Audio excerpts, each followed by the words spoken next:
आपके घर परिवार में मान लेते जमीन का कोई भी टुकड़ा है, वो जमीन या तो क्या आपके दादा से वो प्राप्त हुआ होगा या आपके जो है परदादा है उनसे ये जमीन संपत्ति जो है वो प्राप्त हुआ होगा। लेकिन यहाँ पर ये सवाल, सबसे बड़ा सवाल जो चल कर आने वाला वो ये है कि इस जमीन का जो हक है वो जिसको जाएगा वो क्या करेगा। वो सबसे पहला अपना काम यही करेगा कि वो अपने नाम पर प्रॉपर्टी को ट्रांसफर करवाएगा, और ट्रांसफर जब करवाएगा तो उस जमीन का जो है वो रसीद कटा लेगा। और ये जमीन का रसीद कटाने का जो प्रक्रिया होता है कि इसको दाखिल खारिज के लिए अप्लाई करना होता है।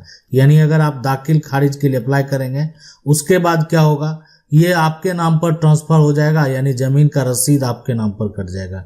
तो जमीन का रसीद अगर कट गया तो सरकार को अब क्या करेंगे, अब जो भी सरकार के द्वारा हर साल जो शुल्क तय किया जाता है, जो राजस्व तय किया जाता है, वो राजस्व आप दे देंगे।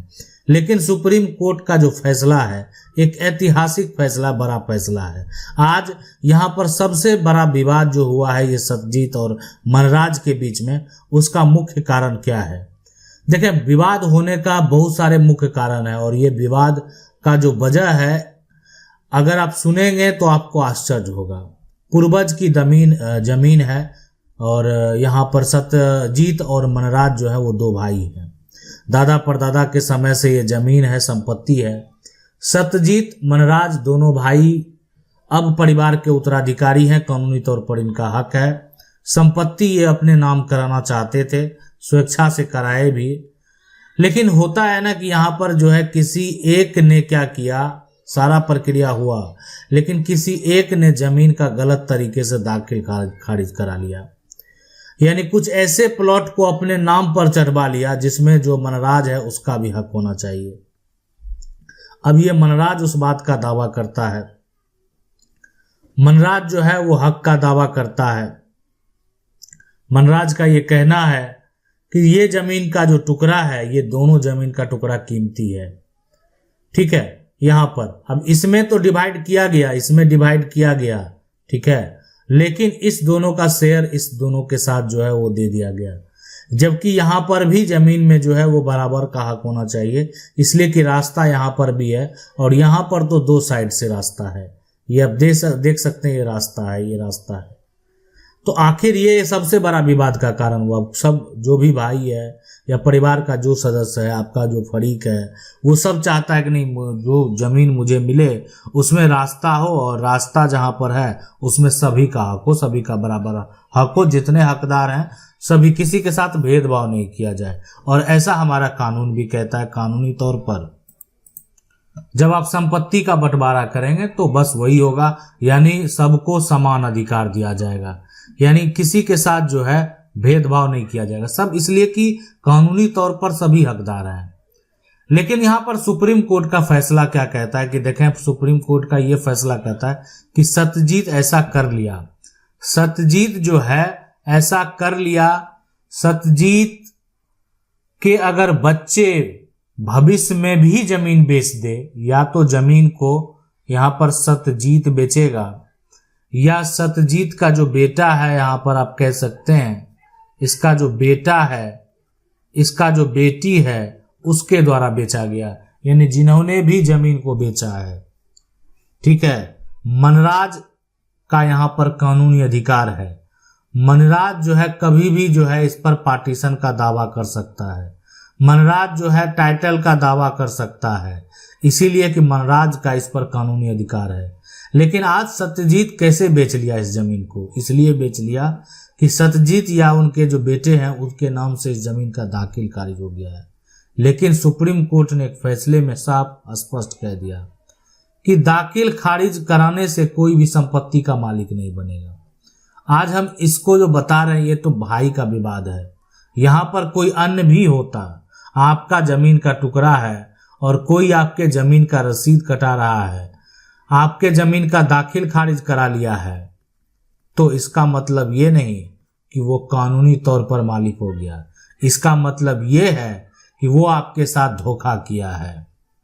और यहाँ पर धोखा करके कोई भी अगर ये सोच रहा है कि नहीं हम संपत्ति का मालिक बन जाएंगे, तो सुप्रीम कोर्ट का साफ साफ कहना है, देखें आप जो है ना सरकार को सिर्फ राजस्व दे रहे हैं, आपके पास ऐसा कोई दस्तावेज नहीं है यहाँ पर जो है, जिससे ये आप साबित कर सकें कि आपके पास प्रॉपर्टी का टाइटल है। और अगर आपके पास प्रॉपर्टी का टाइटल नहीं है तो कानूनी तौर पर आप संपत्ति के हकदार नहीं हैं। तो इसीलिए कोई भी व्यक्ति अगर किसी के जमीन का अगर रसीद कटा लिया ना, तो सिर्फ रसीद के आधार पर वो संपत्ति का मालिक नहीं बन सकता, वो जमीन का मालिक नहीं बन सकता। अब एक बड़ा सवाल है कि आखिर मनराज के पास अब क्या क्या उपाय है और मनराज क्या क्या कर सकता है। तो मनराज, ये दो कंडीशन यहाँ पर आते हैं, या तो मनराज जो है सत्यजीत का भाई है, या मान लेते हैं मनराज कोई अन्य है, वो भी हम बता देंगे। लेकिन अभी यहाँ पर मनराज जो है वो सत्यजीत का भाई है, एक तरह से पूर्वज की जमीन है, दादा परदादा की जमीन है, और सत्यजीत बड़ा भाई है। अब बड़ा भाई अपने नाम से कोई जमीन ले लेगा, ठीक है, अपने नाम पर म्यूटेशन करवा लेगा, अपने नाम पर दाखिल खारिज करवा लेगा, अपने नाम पर जमीन का रसीद कटवा लेगा, तो इसका मतलब सुप्रीम कोर्ट कहता है कि ये नहीं समझना है कि वो संपत्ति, उस जमीन का मालिक वही है। हमारा कानून क्या कहता है, हमारा डॉक्यूमेंट क्या कहता है, हमारा दस्तावेज जो है वो देखने के बाद क्या निष्कर्ष निकलता है। आज अगर एक कागजात को देखते हैं, ये कागजात जमीन का कागजात है, ये जमीन का हो सकता है मान लेते हैं खतियान है, ठीक है, ये हो सकता है जमीन की मान लेते हैं यहाँ पर रजिस्ट्री है, ये हो सकता है जमीन का कोई वसीयत है, ठीक है। तो कोई भी दस्तावेज है, जब देखेंगे यानी पूर्वज का ये जो दस्तावेज जो आपको मिला है, तो इसमें देखने के बाद ये पता चला कि जितना जमीन का टुकड़ा है इसमें दोनों का हक जो है, यानी हक बराबर का है, ठीक है, बराबर का है कि कानूनी तौर पर जो दोनों का हक है वो बराबर है। तो हक अगर बराबर है, दोनों का समान अगर अधिकार है, तो यहाँ पर होने वाला क्या है, समान अधिकार है। तो यहाँ पर यही होगा कि देखें जो मनराज है, ठीक है, तो मनराज के हिस्से की प्रॉपर्टी सत्यजीत ने क्या किया, म्यूटेशन करवा लिया।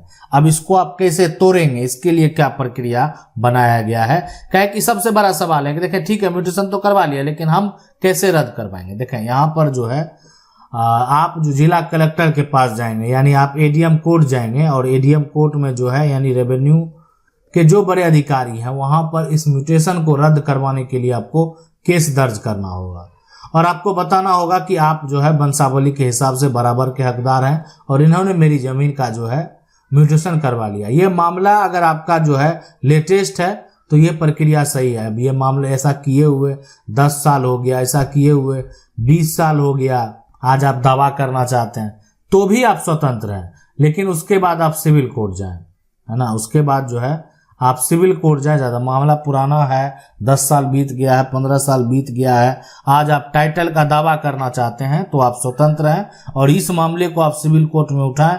अगर आपके साथ अन्याय हुआ है तो आपको हक जरूर मिलेगा। अगर आपके साथ कोई गलत किया है, परिवार का लोग गलत किया है, सही तरीके से आपको हक नहीं दिया है, आपको न्याय जरूर मिलेगा। आशा करते हैं वीडियो अच्छा लगा होगा। वीडियो को लाइक जरूर कर दें। चैनल को पहली बार देख रहे हैं सब्सक्राइब करके जो बेल आइकन है उसको जरूर दबा लें। मिलते हैं अगली वीडियो में, तब तक के लिए जय हिंद।